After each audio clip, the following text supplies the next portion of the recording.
जहाँ भी देखिए भूमिहारों का, स्टेट भूमिहारों का दिखाई देगा। अभी बोले ना हमारे सुभाष जी बोले 78% जमीन, पता है ये 78% भूमि उनके पास है। जाति जनगणना की मांग तो हमारे काशीराम भी किए थे कि जिसकी जितनी हिस्सेदार जनसंख्या भारी उसकी उतनी हिस्सेदारी, वो भी मांगिए थे। उनका पिताजी जमीन बनाए हैं खून पसीना से हैं। अंग्रेजों के दलाली करके जमीन बनाने वाले लोग आज कहते हैं जो खून पसीना से हम जमीन बनाए। सही जगदेव बाबू ने कहा था कि 100 में 90 शोषित है, 90 भाग हमारा है, धन धरती और राजपाट में 90 भाग हमारा है, वोट हमारा राज तुम्हारा नहीं चलेगा, नहीं चलेगा। बाबा साहब भीमराव अम्बेडकर भी बोले थे। सभी महापुरुषों ने लगातार ये कहा था कि नहीं, हम 90% जो बहुजन हैं, हम जाति अगर बनाए हो तो जाति की जनगणना करने में क्या दिक्कत है। बहुत सारा विरोध किए, लेकिन मैं क्या कहते हैं, धन्यवाद देना चाहता हूँ बिहार के मुख्यमंत्री माननीय नीतीश कुमार जी को और आदरणीय तेजस्वी जी को। तो आप अपने ज़िले में जाइए और ज़िले में जा करके और देखिए कि आपके पंचायत के किस वार्ड का वो लिस्ट निकाल कर देखिए। अगर वास्तव में आपका अगर नाम उस पर छुटा हुआ है तभी ना आप आरोप लगा सकते हैं। दोस्तों नमस्कार, आप देख रहे हैं बहुजन शक्ति बिहार और आपका साथी मैं हूं शिव कुमार। मैं उस वैशाली में हूं जिस वैशाली को लोकतंत्र के जगत जननी के नाम से जाना जाता है। मैं उस वैशाली में हूं जिस वैशाली में महामानव महात्मा बुद्ध का जो है से बहुत बड़ा इतिहास है। मैं उस वैशाली में हूँ जिस वैशाली में भगवान महावीर का जन्म हुआ था। मैं तमाम जो है से वैशाली की जो इतिहास है वह एक विरासत है और विरासत से जुड़ा हुआ है। मैं उसी वैशाली के चेहरा कला प्रखंड के सेहान गांव में हूँ और आज दिवंगत माननीय अकुलू राम जी का आज श्रद्धांजलि सभा था और इस श्रद्धांजलि सभा में तमाम जो मूल निवासी हैं यहाँ पर एक बहुत बड़ा कार्यक्रम का आयोजन किया गया था जिसका नाम श्रद्धांजलि सभा है और इसमें 85% की जो हकमारी है, हमारा हक कैसे वंचित किया गया, तमाम आज जो हमारे अभिभावक अकुलू राम जी के श्रद्धांजलि सभा पर तमाम विषयों पर बात हुआ, जाति जनगणना पर भी बात हुआ, हर मुद्दा की बात हुआ है जो हमारे सहयोगी पत्रकार इंद्रजीत जी से आप जानने की प्रयास करेंगे। तो जय भीम, नमो बुद्धाय, जय मूल्यवासी। मैं इंद्रजीत और साथियों में बताना चाहूँगा अभी हम ताल सेहान में हैं और ताल सेहान में आप देख रहे होंगे कैमरा के पीछे तमाम जो बहुजन मूवमेंट को चलाने का काम करते हैं वो सारे के सारे लोग जुटे हुए हैं, कैमरा में नजर आ रहे होंगे। आज हम इन लोगों से जानने की कोशिश करेंगे बिहार में जातिगत जनगणना का जो लिस्ट है वो जारी हो गया है और कुछ जो विपक्षी लोग हैं वो लोग तर्क कर रहे हैं कि जाति जनगणना से जाति में भेदभाव पैदा होगा, ऊंच नीच पैदा होगा, उसमें कहीं ना कहीं जातियों को बांटने का काम कर रहे हैं। तो अभी भारतीय मूल सांस्कृतिक मंच के प्रबोधक दिलीप कुमार यादव जी हैं, उनसे हम अपनी जानने की कोशिश करेंगे अभी कि आखिर में क्या सही मायने में जातिगत जनगणना जो हुआ है उससे क्या जातियों को टूट होगा या जातियों में विभेद होगा, इस पर हम जानने की कोशिश करेंगे। बस आगे सर, मेरे चैनल में स्वागत है आपका। बहुत बहुत धन्यवाद आपके चैनल को। सर, अभी लगातार जो विपक्षी लोग हैं वो कह रहे हैं कि जातिगत जनगणना से जो जातियों में कहीं ना कहीं जो बांटने का काम कर रहे हैं वो जातियों में बांटने के काम कर रहे हैं जाति की जनगणना करके। नीतीश कुमार जी, इस पर क्या कहना चाहेंगे आप? देखिए, ये जातीय जनगणना कितनी ज़रूरी थी। ये 1931 में जातीय जनगणना हुआ था और उस समय जो जातीय जनगणना हुआ था कई जातियों को मिला करके एक जगह उसको प्रदर्शित किया गया था। जैसे कुर्मी और धानुक, अभी कुर्मी और धानुक को अलग अलग किया गया, उस समय कुर्मी और धानुक को एक जगह जोड़ के बताया गया था। इसके साथ ही पासमान में भी पासी को अलग अलग किया गया था, इस बार भी अलग अलग है। तो जातीय जनगणना होना बहुत ज़रूरी था, क्योंकि जातीय जनगणना इसलिए भी ज़रूरी था कि जो विकास का जो सरकार की जो योजना है वह योजना जो सरकार के जो शासक वर्ग हैं, जो 10% के लोग हैं इस देश में, वो जो पूरे 90% जो बहुजन थे उनके हक अधिकार को वो जमाए हुए बैठे थे, चाहे वो विधायिका में हो, कार्यपालिका में हो या न्यायालिका में हो, वो बैठे हुए लोग थे। और जाति जनगणना कोई नई बात नहीं है। जाति जनगणना की मांग तो हमारे काशीराम भी किए थे कि जिसकी जितनी हिस्सेदार जनसंख्या भारी उसकी उतनी हिस्सेदारी, वो भी मांगिए थे। सही जगदेव बाबू ने कहा था कि 100 में 90 शोषित है, 90 भाग हमारा है, धन धरती और राजपाट में 90 भाग हमारा है, वोट हमारा राज तुम्हारा नहीं चलेगा, नहीं चलेगा। वो भी बोले थे। बाबा साहब भीमराव अम्बेडकर भी बोले थे। सभी महापुरुषों ने लगातार ये कहा था कि नहीं हम 90% जो बहुजन हैं, हम जाति अगर बनाए हो तो जाति की जनगणना करने में क्या दिक्कत है? कोई परेशानी नहीं होना चाहिए। तो अगर जाति की बात उनको तकलीफ हो रही है कि जाति तो हम लोगों ने बनाया, जाति बनाने वाले ब्राह्मण समाज के लोग थे, जो ब्राह्मणवादी व्यवस्था के जो लोग हैं, वही लोग जाति बनाए थे। और आप अगर लीजिएगा तो जाति के नाम पर ब्राह्मण भूमिहार कॉलेज मुजफ्फरपुर में बना हुआ है। तो लगातार जाति के बढ़ावा देने वाले वही लोग हैं, और उनको ये परेशानी हो रही है कि जाति अगर सबकी जाति अलग अलग बता दी जाएगी तो जाति से नज़र खुल जाएगा सबका, और जब नज़र खुल जाएगा तो सब अपना अपना हक हिस्सा मांगेंगे। और वास्तव में यही हुआ है, और इसीलिए 10% लोगों को कष्ट है, चूँकि वो जो 90% की जो आबादी थी जिनका हक हिस्सा था, वो 10% लोग ले बैठे थे, और इसलिए उन लोगों को परेशानी हो रही है कि अब बराबर सबका हिस्सा मिलेगा। जिसका जितना परसेंटेज है उसको धन धरती और राजपाट में, शासन प्रशासन से लेकर न्यायालय तक, शिक्षा में, रोजी रोजगार, सभी चीज़ों में बराबर का जब अधिकार मिल जाएगा जनसंख्या के हिसाब से, निश्चित रूप से आने वाले समय में धीरे धीरे उस समाज का उत्थान होने लगेगा।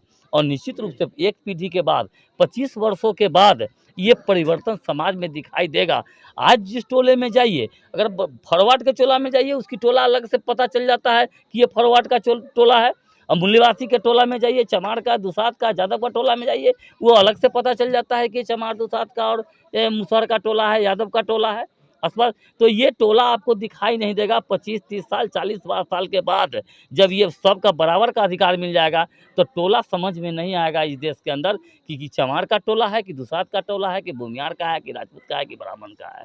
ये नज़र नहीं आएगा, और सबका बराबर का हिस्सा होना चाहिए। बराबरी का हिस्सा मिल जाएगा, कहीं कोई दिक्कत नहीं है। लेकिन दिक्कत उन्हीं लोगों को है जो लोग 90% के समाज का हक अधिकार को लेकर के बैठे हुए थे, पैर जमा हुए आज तक, उनको परेशानी हो रही है। तरह तरह का आरोप लगा रहे हैं कि गलत जनगणना हुआ है। तो गलत जनगणना आप कह रहे हैं कि गलत जनगणना क्या हुआ है? उसमें जाति का जो बोल रहे हैं कुछ लोग कि जाति इसमें विभेद बढ़ेगा, जाति में मतभेद बढ़ेगा, ऐसा तो नहीं? कभी नहीं, कभी नहीं, ऐसा नहीं बढ़ेगा। उनको डर इस बात, ऐसा प्रोपगंडा उड़ा रहे हैं, हल्ला उड़ा रहे हैं कि जाति में मतभेद बढ़ेगा। नहीं, ये 85% जो समाज है, जो जनगणना के हिसाब से SC, ST, OBC समाज जो अधिकार वंचित है, वो एकजुट होगा, और एकजुट होगा तो जिसका जितना जनसंख्या भारी है उतना उसको हक अधिकार उसको जो है मिल जाएगा। कहीं किसी को कोई परेशानी नहीं उससे होगी। परेशानी उन्हीं लोगों को हो रहा है, गलत जनगणना हुआ है, ये है, हुआ है। तो आपको लगता है कि गलत जनगणना हुआ है तो आप अपने ज़िले में जाइए, और ज़िले में जा करके और देखिए कि आपके पंचायत के किस वार्ड का वो लिस्ट निकाल कर देखिए। अगर वास्तव में आपका अगर नाम उस पर छुटा हुआ है तभी ना आप आरोप लगा सकते हैं। तो इस सरकार पर आरोप लगाना ये तो उनका काम है, शासक वर्ग का, ये आरोप लगाते रहेंगे। जाति जनगणना पूरा का पूरा साफ सुथरा हुआ है, कहीं से कोई गड़बड़ी नहीं है, और ये बिहार की आवाज़ पूरे भारत में गूंज गया है। और निश्चित रूप से ये भारत की जो बिहार की जो आवाज़ है, ये बिहार पर आधारित पूरे देश में जाति जनगणना होगी। और जाति जनगणना जब हो जाएगा तो सभी जाति को पता चल जाएगा कि हमारी संख्या कितनी है, तो सब अपना हक अधिकार मांगना शुरू करेंगे। और जब हक अधिकार मांगना शुरू करेंगे तो परसेंटेज के हिसाब से सबके लिए योजना बनेगी, बराबर बराबर, शिक्षा में, संपत्ति में, सभी चीज़ में अधिकार बनेगा, और सबका निश्चित रूप से ये बहुजन समाज का विकास हो जाएगा। उनका कहना है वो कहते रहें, कहीं कोई फर्क पड़ने वाला नहीं है। चलिए, बहुत बहुत धन्यवाद। अभी हमारे साथ सुभाष कुमार यादव जी हैं, इनसे भी हम जानने की कोशिश करेंगे। सर, हम आपसे जानना चाहेंगे, आखिर बिहार में लगभग 14% से ज़्यादा यादव की जो जनसंख्या गिना गया है, क्या कहना चाहेंगे? अभी अति पिछड़ा और पिछड़ा को मिलाकर के लगभग 65% से ऊपर जो है कि बताया जा रहा है कि 65 से 63% जो है कि उसका जनगणना में सामने आ रहा है। क्या कहना चाहेंगे, क्या आरक्षण बढ़ना चाहिए?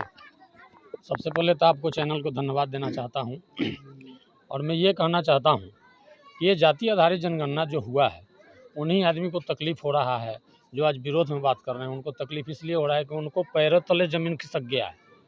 इसलिए ज़मीन खिसक गया है कि उनका आबादी पूरे देश में 10% होने के बावजूद भी 90% पर कब्जा था। अभी ज़मीन का आंकड़ा भी आ गया है सामने। 78% भूमि 10% लोगों के पास है, और हमारे 90% लोग जो हैं उनके पास मात्र 22% भूमि है।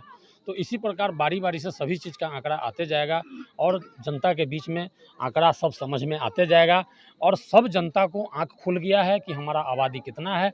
और ये बहुत मनुवाद लोग जो है, बड़ी चालाक लोग हैं। इस जाति जनगणना का बहुत सारा विरोध किए, लेकिन मैं मतलब मैं क्या कहते हैं धन्यवाद देना चाहता हूँ बिहार के मुख्यमंत्री माननीय नीतीश कुमार जी को और आदरणीय तेजस्वी जी को कि इन्होंने ऐतिहासिक कदम उठाया जो भारत में कोई नहीं किया, वो काम इन्होंने करके दिखाया और ये इतिहास पुरुष बन गए माननीय नीतीश कुमार जी। हम आपसे जानना चाहेंगे, अभी आप ज़मीन की बात बोले कि ज़मीन की जो आंकड़ा है वो सामने आया। हमने एक पोस्ट डाला शॉर्ट वीडियो में जिसमें किसका कितना ज़मीन है उस पर डाला, तो कुछ लोग कमेंट कर रहे हैं कि जो जनरल कास्ट है उन लोगों के पास अगर ज़मीन ज़्यादा दिखाया जा रहा है, जैसे भूमिहार और राजपूत और ब्राह्मण के पास ज़्यादा ज़मीन दिखाया जा रहा है, तो वो लोग बोल रहे हैं कि ज़मीन खून पसीने से सींच करके या खून पसीने से कमा करके लिए है। इस पर क्या कहना चाहिए? क्या उनका पिताजी ज़मीन बनाए हैं खून पसीना से? हैं अंग्रेजों के दलाली करके ज़मीन बनाने वाले लोग आज कहते हैं जो खून पसीना से हम ज़मीन बनाए हैं।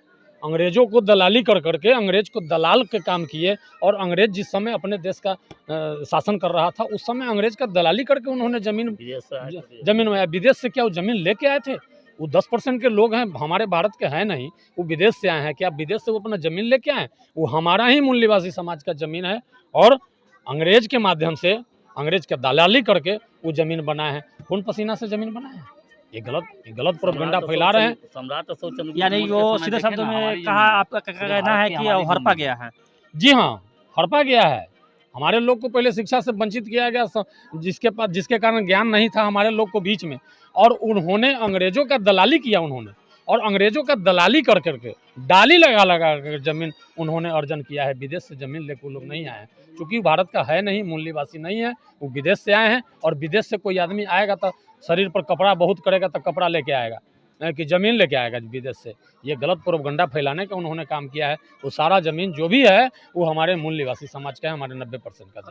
हम इस देश के शासक थे, हम इस देश के शासक थे, हम इस देश के मालिक थे, इस देश के शासक थे। सम्राट अशोक चंद्रगुप्त मौर्य के समय भारत की भूमि हमारी थी।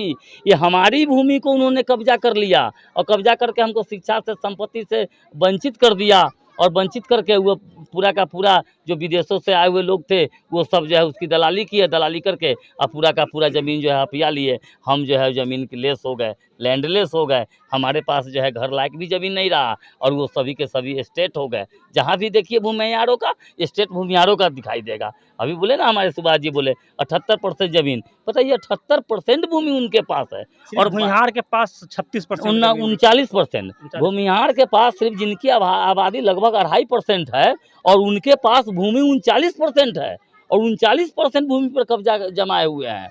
और इसी तरह तीनों मिला करके, तीनों ब्राह्मण, राजपूत, भूमिहार, ये और लाला के पास थोड़ा सी ज़मीन है, लाला के पास बहुत ज़्यादा ज़मीन नहीं है, लेकिन हाँ लेकिन सबको मिला करके ये 78% भूमि पर कब्जा किए हुए हैं और 22% भूमि पर मात्र हमारे जो मूल निवासी जो है, हम 90% जो मूल निवासी हैं 85%, ये हम 85% का जो है कब्जा। किसी के पास घर बनाने के लिए ज़मीन नहीं है, किसी जोत के लिए कहाँ से आएगा?